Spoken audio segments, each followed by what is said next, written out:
Եկեղեցին ժողովրդից բաժանված չի եղել, որ վերադարձվի։ Եկեղեցին միշտ եղել է ժողովրդի մեջ, ժողովրդի համար, բայց հայ եկեղեցու իրավունք ունեն, խոսքի իրավունք ունեն նրանք, ովքեր եկեղեցու նկատմամբ իրենց պարտականությունները կատարում են,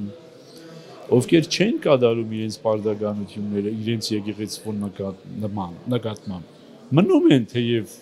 նոմինալ եկեղեցու անդամ, բայց կորցնում են իրավունքները,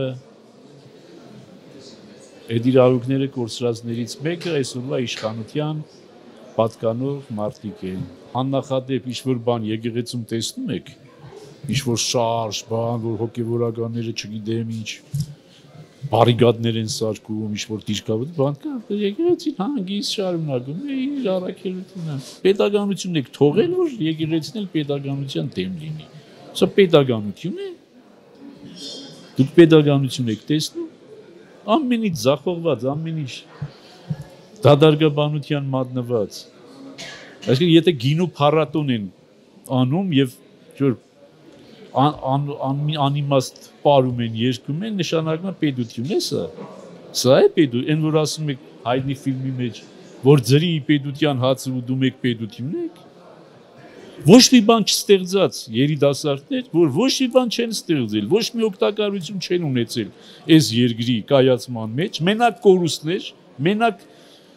զրկանքներ են պատճառել այս ժողովրդին, 10,000 քառակուսի կիլոմետր տվել են, հարյուրավոր վանքեր եկեղեցիներ, 150,000 մարդու գաղթի պատճառ են դարձել, պետականությունից են խոսում։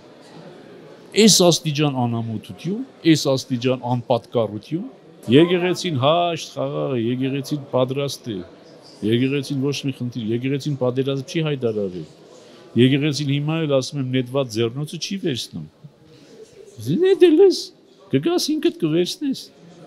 Մենք պատերազմ չենք հայտարարել։ Իրենց պարագային չեմ տեսնում ոչ մի հնարավորություն ապաշխարության եւ դարձի գալու։ Իրենք գնալով խորացնում են այս վիհը եւ դարձի ճանապարհը բոլոր կամուրջներն այրում են։